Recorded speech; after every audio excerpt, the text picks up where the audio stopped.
नमस्कार, स्वागत है आपका हॉर्नबिल टीवी में और मैं हूं आपके साथ शिखा सगलानी। बुलेटिन की शुरुआत करते हैं खबरों के साथ। उत्तराखंड में 2027 विधानसभा चुनाव की आहट के साथ ही बीजेपी ने पूरी ताकत झोंक दी है। बुधवार को दिल्ली में बीजेपी की कोर कमेटी की अहम बैठक हुई, जिसकी जानकारी देते हुए बीजेपी प्रदेश प्रवक्ता मथुरादत्त जोशी ने कहा कि कोर कमेटी में आगामी चुनाव को लेकर गंभीर मंथन हुआ। बैठक में कई वरिष्ठ नेताओं को प्रदेश की हारी हुई सीटों को जीतने के लिए जिम्मेदारी दी गई है, जिनका मुख्य काम होगा विकास कार्यों की समीक्षा करना और जमीनी स्तर पर कार्यकर्ताओं को सक्रिय करना। साथ ही प्रदेश प्रवक्ता ने कहा कि खास तौर पर 23 विधानसभा क्षेत्रों पर फोकस है। इसके लिए यहां बीजेपी के तमाम मंत्री, सांसद और संगठन के दायित्वदारियों को जिम्मेदारी सौंपी गई है और मंडल स्तर पर संगठन और जिला स्तर पर सरकार के लोग मोर्चा संभालेंगे। जिसके बाद उन्होंने कहा कि सरकार और संगठन पूरी समन्वय के साथ काम कर रही है। मुख्य फोकस युवा, रोजगार और शिक्षा पर है। उनका दावा है कि बीजेपी 2027 के लिए पूरी तरह तैयार है और कांग्रेस का डटकर मुकाबला करेगी।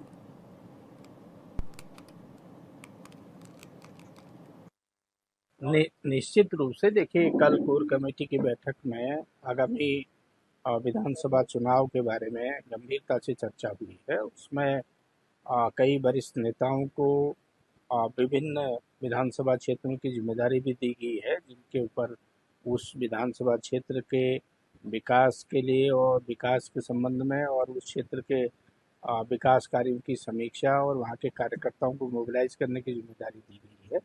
और जो 23 विधानसभा क्षेत्रों का आप जिक्र कर रहे हैं, उनमें भी पार्टी ने वरिष्ठ नेताओं को, दायित्वधारियों को, मंत्रियों को, वरिष्ठ सांसदों की भी जिम्मेदारी लगाई गई है। हर क्षेत्र में वो वहाँ जाके बूथ स्तर पर पार्टी संगठन को मजबूत करने का काम करेंगे। सरकार और संगठन में समन्वय के साथ काम करने की दिशा में भी आप देख रहे हैं कि बेहतर काम उत्तराखंड में हो रहा है। दायित्वधारियों को भी विभिन्न मंडल स्तर की का जिम्मेदारी दी गई है। निश्चित रूप से देखिए, कल उत्तराखंड में 2027 के विधानसभा चुनाव को लेकर राजनीतिक गतिविधियां तेज हो गई है। एक और बीजेपी संगठन चुनावी तैयारियों में जुटा है, तो दूसरी ओर विपक्ष तमाम मुद्दों पर धामी सरकार को घेरने में लगा है। ऐसे में प्रदेश की राजनीति, धामी सरकार के कामकाज, विकास कार्य और बीजेपी की चुनावी रणनीति को लेकर हॉर्नबिल टीवी ने बीजेपी के वरिष्ठ नेता भूपाल राम टमटा से की खास बातचीत। बीजेपी विधायक भूपाल राम टमटा जी आज हमारे साथ खास बातचीत के लिए मौजूद हैं। विधायक जी, किस तरह की तैयारियां हैं 2027 के चुनाव के लिए, क्योंकि पूरी तरह से 2027 चुनाव के लिए बिगुल भी बज गया है। किस तरह की तैयारियों में आप लोग हैं? निश्चित रूप से भारतीय जनता पार्टी का संगठन और भारतीय जनता पार्टी का कार्यकर्ता सदैव अपने संगठन के कामों के लिए, अपने पार्टी के संगठन के जो दिशा निर्देश मिलते हैं, उसमें निरंतर लगा रहता है। और मैं ये समझता हूँ कि चुनाव कब हों, क्या हों, इस बात को न देखते हुए जो भी हमारे संगठन के केंद्र से लेकर के प्रदेश स्तर पर जो संगठन के दिशा निर्देश होते हैं, उनका हमारा एक-एक कार्यकर्ता बूथ स्तर तक अपने कामों को अंजाम देता है। और तमाम गतिविधियां जो संगठन के स्तर पर जो हमारी पार्टी की तरफ से कार्यकर्ताओं को मिलती है, चाहे वो जिले से लेकर के बूथ स्तर तक का, मंडल का कार्यक्रम हो, शक्ति केंद्र का कार्यक्रम हो, और ये सारे काम हमारे निरंतर अ, चल रहे हैं और चलते रहते हैं। रही बात चुनाव की, तो निश्चित रूप से चुनाव की जहाँ तक बात है, तो मैं समझता हूँ कि आज केंद्र में हमारी सरकार है और हमारे देश की यशस्वी प्रधानमंत्री जी ने 2014 से लेकर के और 2026 तक जो देशवासियों से जो वायदे किए थे, जो संकल्प किया था, सबका साथ सबका विकास का जो भाव उन्होंने अपने सेवा के संकल्प के रूप में इस नारे के साथ जो उन्होंने उद्बोधित किया था, उसको पूरा करते हुए आज हम ये कह सकते हैं कि निश्चित रूप से देश की दशा और दिशा दिशा बदलने का जो उनका जो सेवा का संकल्प था, वो आज हमको देखने को मिल रहा है। और उस नारे में जो कड़ी जुड़ी है कि सबका साथ, सबका विकास, सबका विश्वास, और अब कड़ी और जुड़ी है कि सबका प्रयास। तो मैं समझता हूँ कि जहाँ देश, पूरे देश के स्तर पर इस प्रकार की बात आई, तो वहीं उत्तराखंड देवभूमि का जो आज हमारे यशस्वी मुख्यमंत्री आदरणीय श्री पुष्कर सिंह धामी जी नेतृत्व कर रहे हैं, उन्होंने भी अपनी एक अलग पहचान इस वजह से भी बनाया है कि कहीं न कहीं यहाँ एक जो परिपाटी थी, कि एक बार एक दल की सरकार होती थी और दूसरी बार दूसरे दल की सरकार होती थी। और कहीं न कहीं जब 2021 में उनको मुख्य सेवक के रूप में अवसर मिला, तो उन्होंने निश्चित रूप से उन 6 महीनों में अ, उत्तराखंड वासियों के मन में इस भाव को जगाने का उन्होंने सफल प्रयास किया था। और उसी का परिणाम ये निकला कि 2022 चुनाव में हम पुनः दूसरी बार सत्ता में आए हैं। लोगों ने हमको अवसर दिया है काम करने का। और मैं ये समझता हूँ कि 2022 से लेकर के आज 2026, इन 4 साढ़े 4 सालों में जो भी हमने अपने प्रदेशवासियों से जो वायदे किए थे, उन वादों को पूरा करने का काम किया है। और उसके साथ-साथ मैं ये समझता हूँ कि कहीं न कहीं आज हमारे जो युवा ऊर्जावान मुख्यमंत्री आदरणीय पुष्कर सिंह धामी जी हैं, उन्होंने उत्तराखंड का एक अलग स्थान भी बनाने का काम किया है। जी। और चाहे वो समान नागरिकता का मामला हो, आरक्षण का मामला हो, धर्मांतरण के मामला हो, सख्त नकल विरोधी कानून का मामला हो, और चाहे महिलाओं को वो आत्मनिर्भर बनाने के लिए तमाम प्रकार की जो हमारी छोटी-छोटी कल्याणकारी योजनाओं के माध्यम से जो पहाड़ के लोगों का जीवन स्तर बढ़ाने का जो काम किया है, निश्चित रूप से आज हमारे यशस्वी मुख्यमंत्री जी की भी एक अलग पहचान बनी हुई है। सबसे बड़ी उपलब्धि क्या मानते हैं आप सीएम धामी की? मैं ये समझता हूँ कि जहाँ तक विकास कार्यों को देखा जाए, तो मैं अपनी विधानसभा की ही बात करता हूँ। हुँ। थराली विधानसभा के अंतर्गत मैंने अभी जो एक अपने विधानसभा में हमारी सरकार की और हमारी यशस्वी मुख्यमंत्री जी ने जो सौगात थराली विधानसभा को दी है, मैंने उसका एक अलग से एक उसको एकत्रित करने का काम किया। और मैं समझता हूँ कि 2022 जुलाई से लेकर के और मैंने अभी ये जुलाई 2026 तक का जो आंकड़ा देखा, तो पौने 400 करोड़ के करीब हमारे यहाँ विकास के कार्य हुए हैं। जिसमें एक साथ 14 पुलों की स्वीकृति जो आपदा में बह गए थे, हुँ। एक साथ 14 पुलों की स्वीकृति होना। 2 हमारी मुख्य लाइफ़लाइन थी, नंदप्रयाग से लेकर के नंदानगर, उसके लिए सीआरआईएफ मद से एक साथ 35 करोड़ रुपए की स्वीकृति होना। और चाहे ये नंदा देवी राजजात का जो मार्ग था थराली से वहाँ, उसके लिए 32 करोड़ एक और 15 करोड़ एक। जी। ग्वालदम से नंदकेसरी 15 करोड़ और थराली से वाण के लिए 32 करोड़ की स्वीकृति के अलावा मैं ये समझता हूँ कि आज नंदा देवी राजजात के माध्यम से भी लगभग 100 करोड़ से अधिक की हमारी सड़कों की स्वीकृतियाँ मिली हैं। और मैं ये समझता हूँ कि सड़कों का मामला हो, पुलों का मामला हो, जी।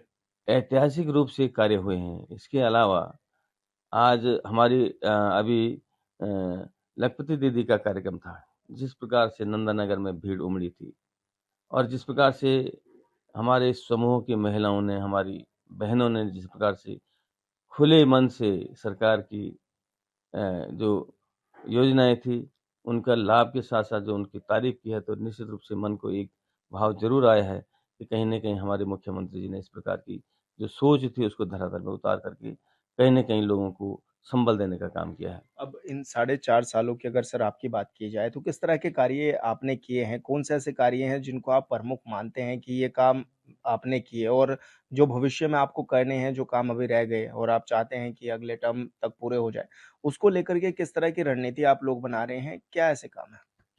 मैं सबसे पहले अपने यशस्वी मुख्यमंत्री जी का धन्यवाद करना चाहूँगा कि जब भी मैं अपनी थराली विधानसभा की योजनाओं के विषय में, वहाँ के विकास कार्यों के संबंध में, वहाँ की समस्याओं के समाधान के लिए जब भी मैं माननीय मुख्यमंत्री से मिला, जी। उन्होंने पूरे उत्साह के साथ और पूरे व्यापक भावनाओं के साथ मुझे आशीर्वाद दिया है।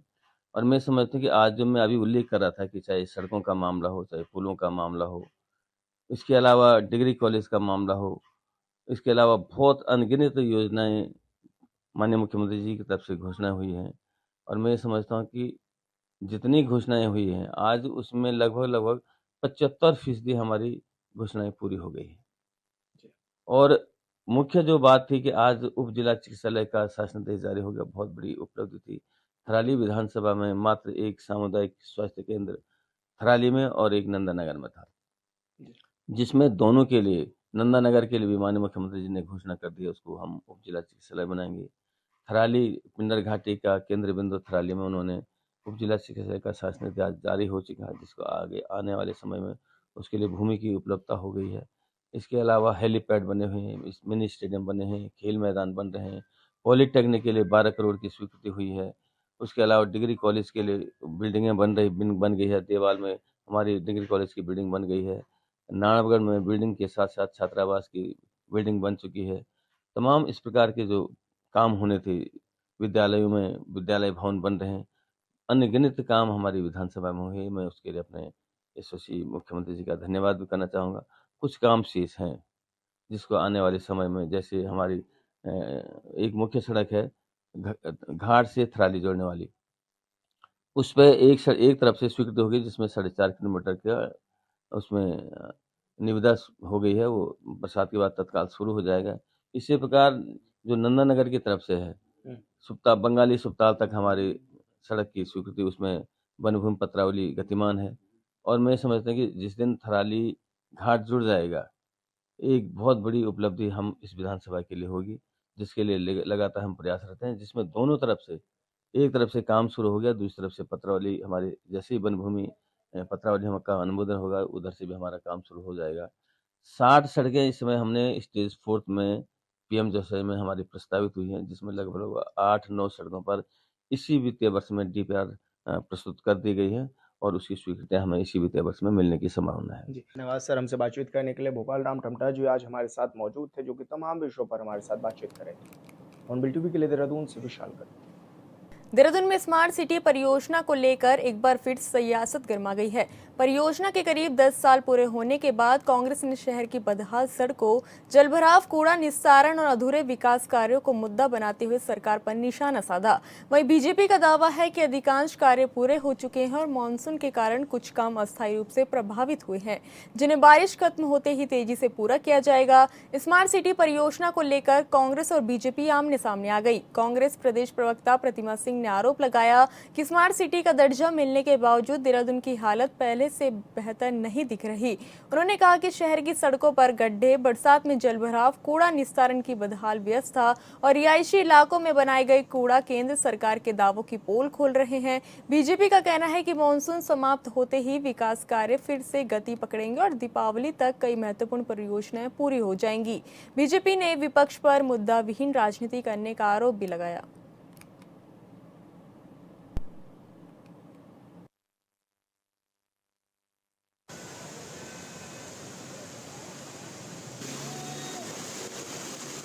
तीन से 4 साल हो गए स्मार्ट सिटी घोषित हुए, पर स्मार्ट सिटी है कहाँ? क्योंकि आज देहरादून की जनता पूछ रही है कि क्या ये स्मार्ट सिटी है?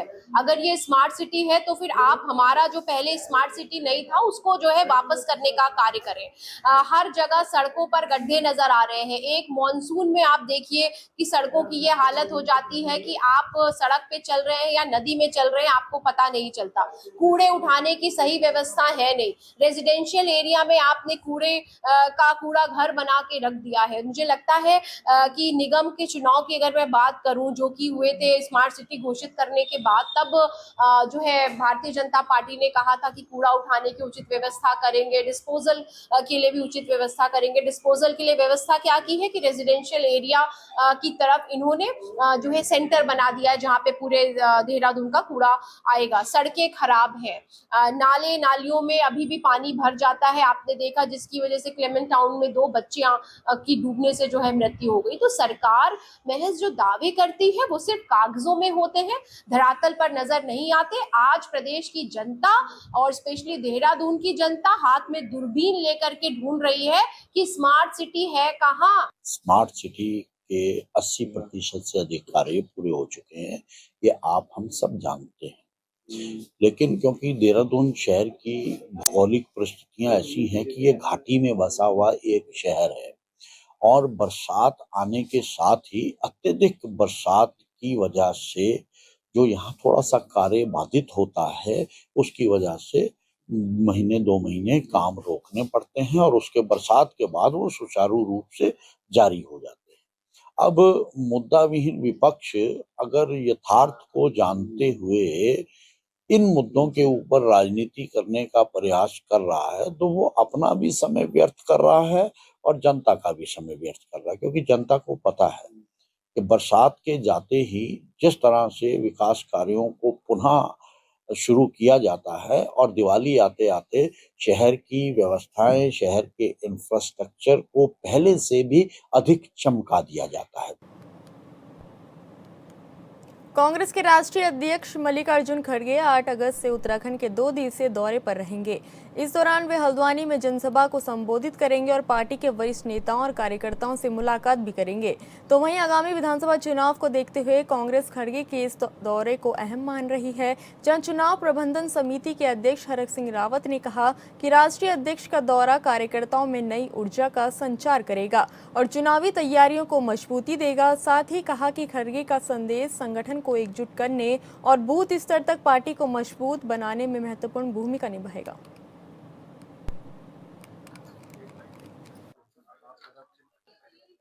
देखिए, हमारे राष्ट्रीय अध्यक्ष खड़गे जी 8 अगस्त को हल्द्वानी में आ रहे हैं और एक विशाल रैली को संबोधित करेंगे। उसके लिए हमारे प्रदेश के अध्यक्ष, विपक्ष के नेता पहले से वो कार्यक्रम की तैयारी में वहाँ लगे हुए हैं। माननीय प्रीतम सिंह जी, मैं, करण मेहरा जी भी इस कार्यक्रम की तैयारी के लिए हल्द्वानी रुद्रपुर गए थे और ये कार्यक्रम मैं सोचता हूँ ऐतिहासिक होगा खड़गे जी का, और ये निश्चित रूप से इससे कांग्रेस को ताकत मिलेगी, कांग्रेस के कार्यकर्ताओं में जोश आएगा, क्योंकि जब हमारा राष्ट्रीय अध्यक्ष आते हैं तो निश्चित रूप से उससे एक हौसला अफजाई होता है और जो तमाम मुद्दे हैं प्रदेश के, देश के, उन सारे मुद्दों पर पार्टी की क्या नीति होगी, क्या कार्यक्रम होगा। चमोली में हेमकुंड साहिब और फूलों की घाटी के बेस कैंप घांगरा में इन दिनों पर्यटकों और श्रद्धालुओं की भारी भीड़ है, लेकिन धीमी इंटरनेट सेवा के चलते यात्रियों और स्थानीय व्यापारियों को परेशानी का सामना करना पड़ रहा है। स्थानीय लोगों के अनुसार कमजोर नेटवर्क के कारण डिजिटल पेमेंट, ऑनलाइन टोकन व्यवस्था और अन्य इंटरनेट सेवाएं प्रभावित हो रही है। जियो और एयरटेल के टावर होने के बावजूद नेटवर्क की समस्या बनी हुई है। तो वहीं इको विकास समिति भंडार घांगरिया के अध्यक्ष प्रवेंद्र सिंह चौहान ने बेहतर इंटरनेट सुविधा उपलब्ध कराने की मांग की। व्यापारियों का कहना है कि मजबूत नेटवर्क होने से यात्रियों को सुविधा मिलेगी और स्थानीय कारोबार भी बेहतर तरीके से चल सकेगा।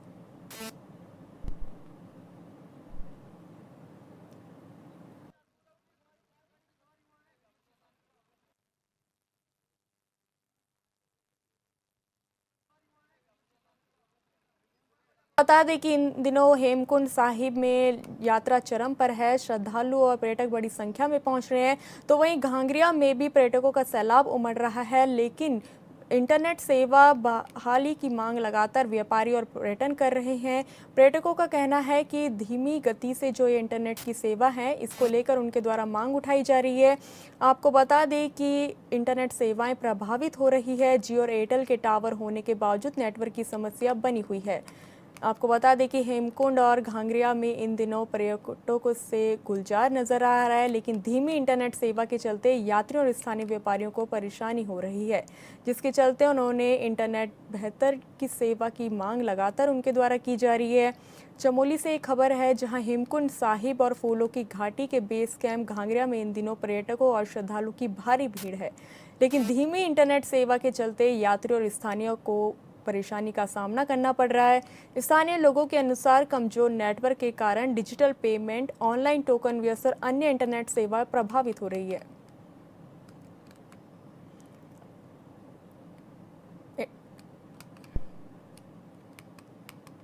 चमोली जिले के देवालवाण मोटर मार्ग पर लगातार हो रही बारिश के कारण गमली गाड़ के पास सक्रिय भूस्खलन क्षेत्र में सड़क बार बार बंद हो रही है। सड़क पर भारी मलबा, बोल्डर और दलदल आने से वाहनों की आवाजाही ठप हो गई। ऐसे में ग्रामीण अपनी जान जोखिम में डालकर पोकलैंड मशीन की बकेट में बैठकर सड़क पार करने को मजबूर हैं। इस घटना का वीडियो सोशल मीडिया पर तेजी से वायरल हो रहा है। हालात इतने खराब हैं कि बच्चे, महिला और बुजुर्ग भी इसी अस्थायी व्यवस्था के सहारे आवाजाही कर रहे हैं। देवालवाण मोटर मार्ग बंद होने से गामरी घाट से आने वाले गांव की करीब 8,000 आबादी प्रभावित है। लोगों को इलाज, राशन और अन्य जरूरी कार्यों के लिए भारी परेशानियों का सामना करना पड़ रहा है। स्थानीय लोगों ने प्रशासन से सड़क को जल्द सुरक्षित और सुचारू करने की मांग की है। फिलहाल सड़क खोलने का कार्य जारी है, लेकिन स्थायी समाधान नहीं होने तक हजारों ग्रामीणों को जोखिम उठाकर सफर करना पड़ रहा है।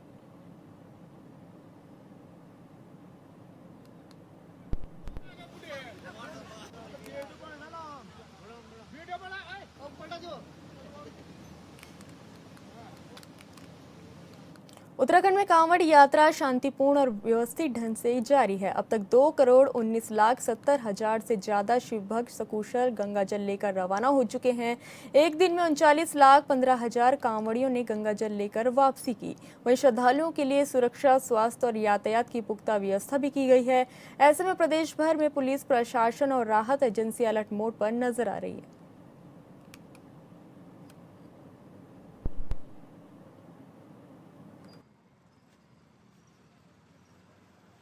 हरिद्वार में कांवड़ यात्रा अपने चरम पर है। अब तक 2 करोड़ से अधिक कांवड़िए गंगा जल लेकर अपने गंतव्यों के लिए रवाना भी हो चुके हैं। बड़ी संख्या में कांवड़िए हरिद्वार में पहुंच रहे हैं गंगा जल लेने के लिए और ऐसे में यह भी देखा जा रहा है कि कुछ कांवड़िए उत्तरकाशी हो, ऋषिकेश हो या फिर अन्य जगह से भी जल भर रहे हैं। ऐसे में यह भी देखा जा रहा है कि जब बड़ी संख्या में कांवड़िए हो रहे हैं तो पुलिस प्रशासन ने मोर्चा भी इस दौरान संभाला हुआ है या ताकि किसी भी कांवड़ियों को किसी भी तरह की परेशानी ना हो। हालांकि इन दिनों गंगा जल लेने के लिए जो कांवड़िए पहुंच रहे हैं उनके सामने बड़ी चुनौती ये भी है कि इन दिनों गंगा का जल स्तर काफी बढ़ा हुआ है, यानी कि खतरे के निशान पर गंगा बह रही है।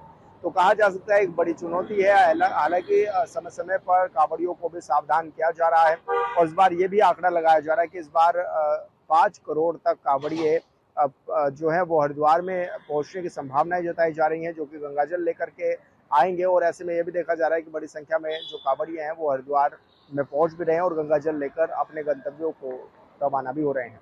ऑनबिल टीवी के लिए देहरादून से विशाल कर।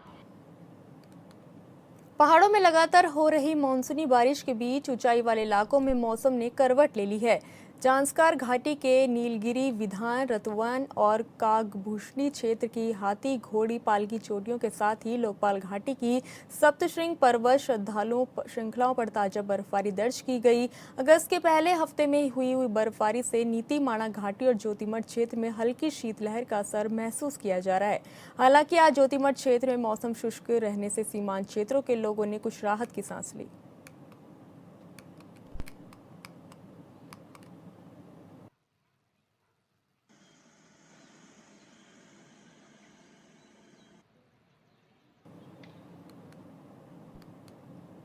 उधम सिंह नगर में नाबालिग से दुष्कर्म का मामला बाजपुर कोतवाली क्षेत्र में अक्टूबर 2025 की घटना सामने आई, जिसमें एक 13 वर्षीय नाबालिग लड़की के साथ दुष्कर्म का आरोप है। आरोपियों ने अश्लील वीडियो बनाकर ब्लैकमेल किया और सामूहिक दुष्कर्म किया। दरअसल 2 अगस्त को शिकायत मिलने के बाद पुलिस ने दोनों आरोपियों को गिरफ्तार कर जेल भेज दिया है। एसएसपी अजय गणपति ने इसकी पुष्टि की। पीड़िता के पिता ट्रक चालक हैं, जांच जारी है। ऐसे मामलों में सही जानकारी के लिए आधिकारिक पुलिस या विश्वसनीय समाचार स्रोतों पर निर्भर रहे।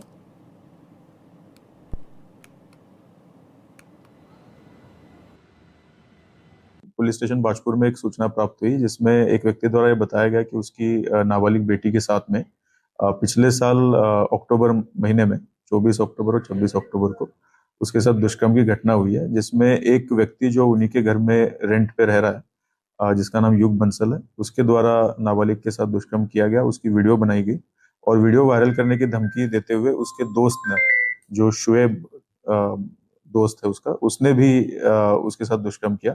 दोनों जो अभियुक्त है वो बाजपुर की रहने वाले हैं, दोनों ही अरेस्टेड है। इसमें मुकदमा पंजीकृत किया गया है। नाबालिग का मेडिकल कराने हेतु निर्देशित किया गया तथा 164 के बयान कराए जा रहे हैं।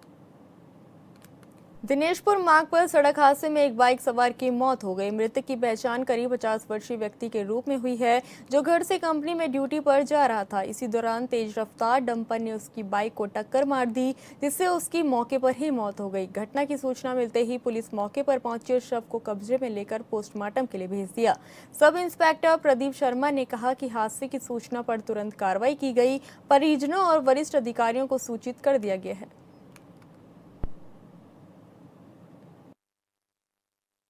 सड़क दुर्घटना आई है दिनेशपुर मोड़ पे, क्या है पूरा?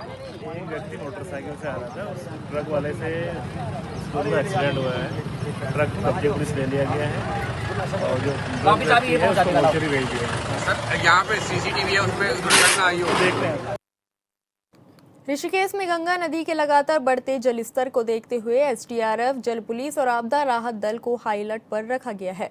सभी टीमें गंगा तट के प्रमुख घाटों पर तैनात हैं और नदी के जलस्तर पर लगातार नजर बनाए हुए हैं। इसके साथ ही लाउडस्पीकर के माध्यम से श्रद्धालुओं और कांवड़ यात्रियों से अपील की जा रही है कि वे तेज बहाव आने वाले क्षेत्रों में ना जाएं और केवल सुरक्षित घाटों पर ही स्नान करें।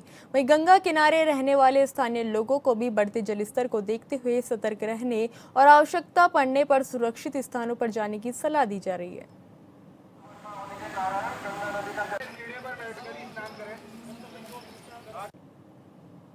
फिलहाल इस बुलेटिन में इतना ही। आप देखते रहिए हॉर्नबिल टीवी। नमस्कार।